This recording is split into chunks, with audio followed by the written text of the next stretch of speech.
कि फिलहाल मैं बात सिर्फ खाने की कर रहा हूँ, बाकी सब बीमारियों की मैं बाद में बात करूंगा। फिलहाल ये हो रहा है कि आप जन्म से लेकर मृत्यु तक पसंद की चीज़ खा। इसके बाद जो आपको ध्यान रखना है वो सिर्फ 2 चीज़ों का ध्यान रखना है कि सुबह जितना ज़्यादा हो सके उतना खाओ और रात को जितना कम हो सके उतना कम खाओ, क्योंकि वो रिकवरी का टाइम है। उस टाइम आपके पेट में जितनी स्पेस अवेलेबल होगी उतने अच्छे से चीज़ जगह काम करेगी। समझ रहे हो? तो होता क्या है कि जब हम बार बार ज़्यादा रात को खाने लगते हैं ना, तो हमारा लीवर या वो ना एक इतनी बड़ी स्पेस कर लेता है। हम जैसे उसको खाली छोड़ना शुरू करते हैं वो वापस सिकुड़ने लगता है, थोड़े दिन भूख मारनी पड़ती है। तो ये काम आपको करने हैं कि सुबह मैक्सिमम और रात को मिनिमम। ये कोई इतनी बड़ी बात नहीं है, आप खुद सोच के देखो। अगर आने वाले 25 साल मान लो आपको भल्ला पापड़ी गोलगप्पे टिक्की कुछ पसंद है और वो बंद हो जाए, तो आप 25 साल कैसे बिताओगे? जीना मुश्किल हो जाता है। सामने चीज़ देख सकते हो, जेब में पैसे हैं, लेकिन खा नहीं सकते। लेकिन इतने छोटी सी चीज़ों से आप कर सकते हो, तो क्या दिक्कत है? अच्छा, इसके बाद सिर्फ ये 2 काम करने हैं आपको। 2 काम जो इम्पोर्टेंट हैं, क्या करने हैं? रात को जितना हो सके कम खाना है, सुबह जितना हो सके ज़्यादा खाना है। और बिलीव मी, आप कुछ भी खा सकते हो, ऐसे कुछ नहीं है आप चाइनीज़ खा रहे, ये खा रहे, वो खा रहे। खाना नहीं चाहिए वो दूसरी चीज़ है, लेकिन अगर आप खा भी लोगे तब भी कुछ नहीं होगा। दूसरा, वीक में 1 बार आपको डिटॉक्स करना है। डिटॉक्स कैसे करना है? ये जो फालतू आप चाय वाय पी रहे हो ना, ग्रीन टी किसी काम की नहीं है, ना गोली खाने की ज़रूरत है। अच्छा, इससे एक बहुत अच्छा बेनिफिट होता है। देखो, डिटॉक्स आपको करने की टाइमिंग क्या होनी चाहिए आपकी? 5 बजे से शाम के अगले दिन के 12 बजे तक। करना क्या है? कुछ नहीं करना। अगर आप अपनी खाना जो है ना, कुछ नहीं खाना आपको उस टाइम, कुछ भी नहीं खाना। उससे क्या होगा, जो आपके बॉडी पार्ट्स पे अंदर इंटेस्टाइन में या जहाँ भी कुछ चिपका हुआ है, जब अंदर खाली रहेगा ना, तो वो इस तरह से फंक्शनिंग करेगी, वो जितना भी चिपका हुआ कचरा है आपका सब छोड़ देगी। मान लो ये कोट है, जैसे इस पे ये चिपका हुआ है, तो आपको क्या करना है कि कुछ और इसके मतलब जैसे मैं जेब में कुछ रख देंगे, ऐसे इसकी कुछ रखना चिपकनी नहीं चाहिए। तो ये क्या होगा, इससे जो भी चिपका हुआ है नहीं अपने आप छोड़ देता है। जैसे शर्ट डुबोते हैं उसमें और वो अपने आप नहीं छोड़ देता, ऐसे ही। लेकिन अगर आप खाते रहोगे ना, तो वो चिपकेगा नहीं, वो चिपका हुआ जो है ना वो सड़ता रहेगा और वो आपके शरीर में बीमारी बनाएगा। हमारे शरीर में 2 तरह की बीमारियां होती है। एक बीमारी होती है शॉर्ट टर्म, एक बीमारी होती है लॉन्ग टर्म। तो लॉन्ग टर्म बीमारी जो डेवलप होती है ना, मैं आपको बताता हूँ। जो आगे आज आपके पेरेंट्स में आप कुछ में देखते होगे, हड्डियों में दर्द हो गया, रीढ़ की हड्डी में दर्द हो गया, ठीक है, आंखें कमजोर हो गई, शरीर कमजोर हो गया।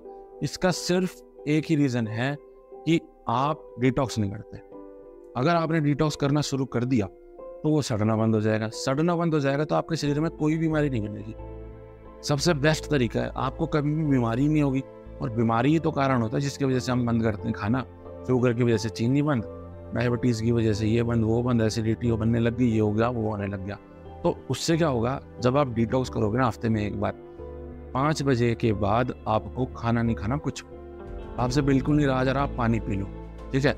आप पानी पी लोगे तो उतनी बेटर डिटॉक्स तो नहीं होगा, लेकिन ये है कि देखो, शाम का समय क्यों बता रहा हूँ, 12 घंटे की टाइम होता है, क्योंकि रात को आपको आधा समय तो सो के गुजारना है, जब आपको पता ही नहीं आपको भूख लग रही है, प्यास लग रही है, क्या हो रहा है, ये आपको पता ही नहीं चलेगा।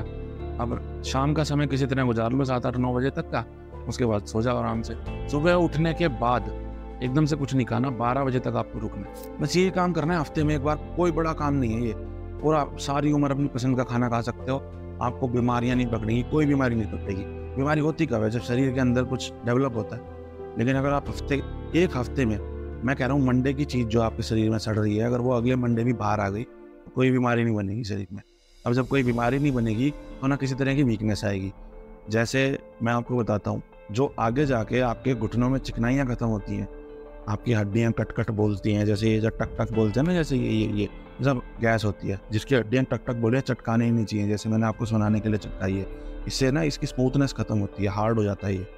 जबकि फ्लेक्सिबिलिटी जितनी ज़्यादा हो उतना अच्छा रहता है। मैं कह रहा हूँ नौकरी छोड़ दो, लेकिन सुबह भूखा रहना नहीं चाहिए, क्योंकि सुबह जब हम भूखे रहते हैं ना, तो इसका साइड इफेक्ट आपको ना दिखेगा 40, 45, 50 की उम्र में। उस टाइम जो आपके घुटनों में आवाज़ आने लग जाएगी, चिकनाई हो जाएगी, थकने लग जाओगी, होने लग जाएगा जॉइंट्स में, ऑल ओवर द बॉडी आपके जॉइंट्स में जो सबसे बड़ी प्रॉब्लम अराइज होती है वो होती है सुबह भूखे रहने की वजह से। इसलिए मैंने सबसे पहले ये कहा था कि सुबह छिक के खाना है आपको। अब जो बड़ी बीमारियां बनती है ना, वो सारी बड़ी बीमारियां इसी वजह से बनती हैं, और वो अभी नहीं होंगी। तो छोटी बीमारियां जल्दी ठीक हो जाती हैं, इसलिए आपको इस चीज़ का ध्यान रखना है। तो ये 3 चीज़ें हैं, छोटा बच्चा, आधी उम्र का या बड़ी उम्र का। डिटॉक्स बहुत सिंपल वे में, और कोई डिटॉक्स नहीं करना, ना आपको कुछ खाना है ना पीना है, कुछ भी नहीं करना। आपके अंदर बीमारी बनेगी नहीं तो आप दवाइयों से बचे रहोगे, दवाइयों से बचे रहोगे तो उनके साइड इफेक्ट से बचे रहोगे, कुछ भी नहीं होगा आपके शरीर को। तो मेहनत शरीर मांगता है, शरीर को मेहनत चाहिए। जितनी मेहनत करोगे उतना लंबा शरीर चलेगा। अब आप सोच के देखो, एक 55 साल का आदमी अपनी पसंद की चीज़ नहीं खा पा रहा, 10-12 साल और जीना है। जो पैसे वालों के लिए नहीं कहते कि काजू बादाम सामने रखे लेकिन खा नहीं सकते क्योंकि टेंशन ले लेके पैसा कमा लिया। ये सारी चीज़ें आपस में लिंक्ड हैं। लेकिन फिलहाल जो बच्चे पैसा नहीं कमा रहे या कुछ नहीं कर रहे, कम से कम उनको तो आगे जाके प्रॉब्लम फेस ना करनी पड़े।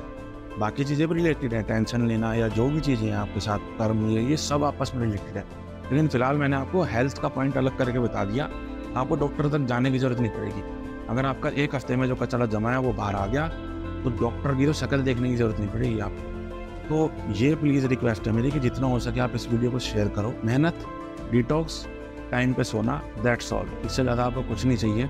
एक एज के बाद जो बड़ी बीमारियां लगती हैं वो नहीं लगेंगी, आपको एसिडिटी नहीं होगी, ठीक है, आपको स्किन प्रॉब्लम, कोई भी प्रॉब्लम, एंटी एजिंग प्रॉब्लम, कोई भी प्रॉब्लम नहीं होंगी।